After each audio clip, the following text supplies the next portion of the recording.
I hope you're ready for this breaking nuclear news. Let's start with price action. The Sprott Uranium Miners ETF was down 10.8% on the week. Let's compare that to the broader market, which was down 5.69%, the S&P 500. Now, if you can't handle drawdowns like that, relative underperformance, and you're a slave to your emotions and fear and want to panic sell, then currently this game is absolutely not for you. Long-term investing in volatile assets is not for you. There is a way to build up your pain tolerance, your character.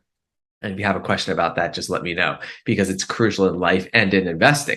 But in the meantime, for the visionary long-term investors who understand the fundamentals, who understand price action is meaningless in the short term, and who understands that nothing goes up in a straight line, then it is crucial to stay on top of the fundamentals of this market, which is why we're about to dive through the breaking news updates. But first, we have this chart showing the massive outperformance of uranium over the last 2 years. Compared to all other sectors, uranium is winning. So you have it up 115%. That's the spot price compared to gold, compared to commodities, broad basket of commodities. Uranium is the best performing asset class, or one of them, in the last 2 years, which is why, again, panic selling on short-term drawdowns when you know nothing goes up in a straight line doesn't make much sense. But it is exactly why we are going to stay on top of the fundamentals of this market, understand why it's outperforming everything else, and understand if it will continue to outperform everything else. As we look past the short-term fear-inducing price action and look deeper into the underlying fundamentals, we see charts like this.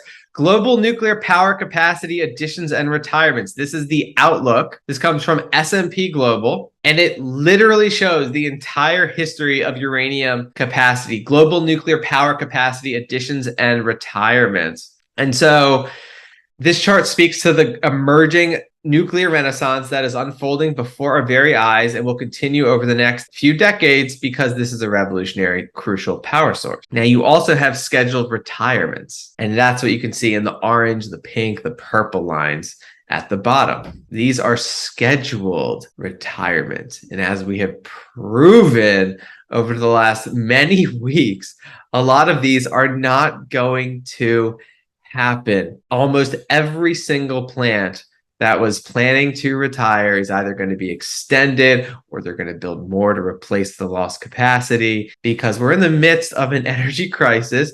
This fuel source was labeled as green, meaning the big money, the wall of money from investment institutions like BlackRock is pouring in. And there is absolutely no reason to shutter these plants when renewables have proven to be unreliable, when governments are trying to move away from fossil fuels. There's nothing else. All roads lead to uranium. And so let's continue to dive through the news. This chart comes from John Quakes. Camco Corporation seasonality. Last week's World Nuclear Association Symposium usually signals start of a seasonal rally in uranium mining stocks as fuel buyers ramp up their fall purchasing into Q4 and Q1. Rally seems to be starting sooner this year than typically seen in Camco's seasonality chart. And so you can just see the percent of deals that are done in Q4 absolutely through the roof. And so we've seen the spiking uranium spot price. We've seen the underlying fundamentals. We're going to continue to cover those. But this is very exciting if you just look at the historic timeline for uranium contracting. And it's even more exciting when you look at facts like this. France nuclear reactors restarting approximately to plan. Last week, 7 projected to restart, 4 did to full power, 2 to low power. Total nuclear generation today is 27 gigawatts compared to 23 gigawatts at the end of August. Today, 24 out of 56 reactors are in full power, projected to be 50 out of 56 by the end of December. So this plays right into the massively bullish seasonality of this commodity. We know there's a supply crunch. We know the Sprott Uranium Physical Trust and other physical trusts are taking supply off the market. And we know seasonality favors a spiking uranium spot price in Q4 because of all the deals that are happening. And then you have on top of that fast accelerated reopenings of plants, which obviously need uranium to function. Now, are the reopenings in France a blip on the radar or part of a massive global trend and renaissance? Well, let's continue to dive through this news. Should the U.S. convert coal plant sites to nuclear? The Department of Energy seems to think so. U.S. study assesses potential for coal to nuclear conversion. Hundreds of coal power plant sites across the USA could be converted to nuclear plant sites, providing huge decarbonization gains, as well as bringing tangible economic, employment, and environmental benefits to the communities where those plants are located. A new U.S. Department of Energy study has found. And so I love following the money. Generally, it all starts with governments, particularly the most powerful government in the world, which is the US government. And so they are funding it, backing it, supporting the nuclear renaissance. And so to hammer home the point brought about in the first chart, showing how expected future retirements are still baked in to the uranium price, probably suppressing it a little bit, but how that is an absolute false assumption. Let's dive through the news on what's really happening to some of these plants.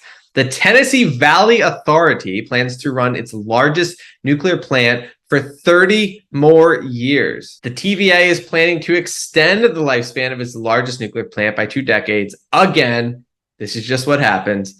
The nuclear industry has been experiencing pressure to maintain the carbon-free source of power amidst the climate crisis, and multiple utilities are considering 80-year lifespans for their nuclear plants. Some utilities are even preparing for new nuclear capacity. TVA, for example, has been investing in small modular reactors for years and even obtained the nation's first early site permit for a potential build-out in 2019. And so small modular reactors, just another revolutionary use case that are going to catalyze the broad adoption of uranium and nuclear power. And so this comes from the Office of Nuclear Energy, again, a government institution. Did the U.S. nuclear energy sector just have its best month ever? We're talking in all-time history. From President Joe Biden signaling the historic Inflation Reduction Act into law to the certification of the first U.S. small modular reactor, nuclear is finally having a moment, and this is just the beginning. The U.S. Department of Energy has invested more than $600 million into the development of NuScale's SMR since 2014. You can buy this asset, this revolutionary technology asset, on the public markets with ticker SMR since 2014. We are currently working with Utah Associated Municipal Power Systems to demonstrate the NuScale technology at Idaho National Laboratory by 2029. This is a subsidized company by the U.S. government. The company has also signed several agreements to explore the possibility of deploying SMR plants in 11 different countries, including Poland, Romania, the Czech Republic, and Jordan. On August 9, Dow agreed to deploy X Energy's advanced reactor at one of its U.S. Gulf Coast sites by 2030. Dow is the first U.S. manufacturer to announce its intention to use SMRs to provide clean process heat and power at one of its facilities. It does not get much bigger than this. This is mass adoption, all government supported. The wall of money is here. The company also recently completed a $40 million award with the Department of Energy to finalize the basic design of the nuclear power plant and further develop its particle fuel. Momentum moving forward. Recent Department of Energy analysis estimates the clean energy provisions from these acts alone could reduce carbon emissions by 1 million metric tons as we create thousands of clean energy jobs in the process.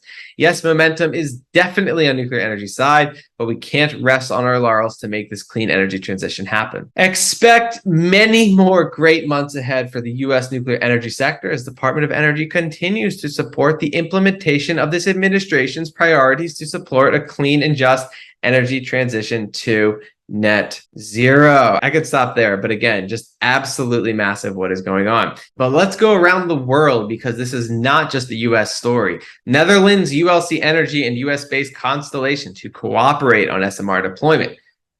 Our revolutionary technology is being spread across the world, like I just said. Estonia's Fermi Energia has said it will accept tender offers from 3 small modular reactor developers. This is as revolutionary as any early stage technology right now, and these guys are leading the way. Rolls-Royce, NuScale Power, etc. Poland receives U.S. offer to build nuclear power plants. And so it's just spreading all over the world like wildfire.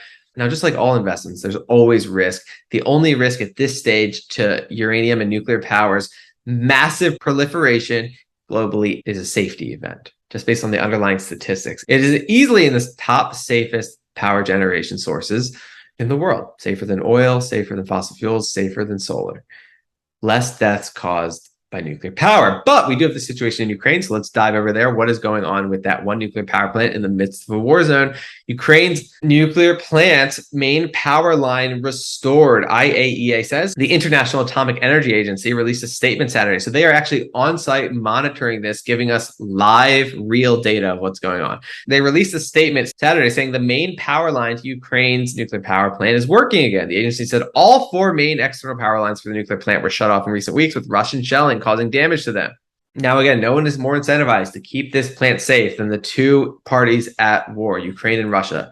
That would just destroy both countries, and so very unlikely they do go all out here. The nuclear plant is still under Russian control, the IAEA said, but Ukrainians are handling its operations. So again, they both agree this plant needs to be safe. Fighting between Ukraine and Russia near the facility, Europe's largest nuclear plant, has fueled fears of nuclear disaster, which experts say could lead to radiation leakage that impacts local communities, but likely would not result in global catastrophe. We will absolutely stay on top of that. Now let's look at the long term. We have this fusion energy story coming down the pipeline. Obviously, the nuclear renaissance is well underway. We have a supply crunch in this scarce above ground fuel source, which is uranium. Fusion is not going to derail the supply crunch and coming nuclear renaissance, at least in the next 5+ years, but it's important to stay on top of it. Inside the race for unlimited fusion energy as US, UK, and China create artificial suns to solve the world's gas crisis. The holy grail of virtually limitless clean energy from nuclear fusion reactors is within reach after a series of major breakthroughs, scientists believe. Last week, boffins in South Korea successfully ignited an artificial sun burning at 100 million degrees, 7 times hotter than the sun, and sustained the fusion reaction for 30 seconds. A lot remains unknown. Right now, the bull case for uranium nuclear power remains unchanged for the next 5+ years. And so nothing to worry about now. But again, it's very important to stay on top of key developments.